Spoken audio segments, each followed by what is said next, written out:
ఓం గణపతే నమః. దేశ భాషలందు తెలుగు లెస్స. తెలుగులో మాట్లాడదాం, ఇతర భాషల్ని గౌరవిద్దాం.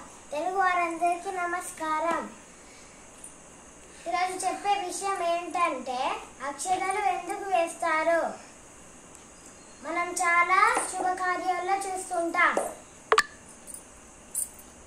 పెద్దవాళ్ళు అందరూ చిన్నపిల్లల తలపై అక్షతలు వేసి దీవిస్తారు. ఇది తరతరాలుగా వస్తున్న సాంప్రదాయం. అలా ఎందుకు వేస్తారంటే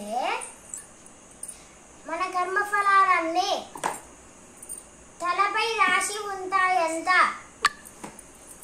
అందుకే పెద్దవాళ్ళు అక్షంతలు వేసి దీవిస్తారు.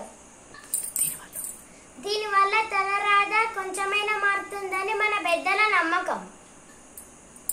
పెద్దలు వేసిన అక్షతలు కింద పడితే వాటిని ఎవరు తొక్కకుండా వాటిని ఏరి ఎవరు నడవని ప్రదేశంలో వేయాలి. అక్షతలు అంటే ఆ ప్లస్ శతలు. శతలు అంటే బాధలు.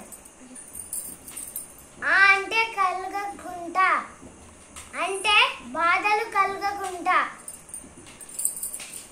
అక్షతలు అంటే బాధలు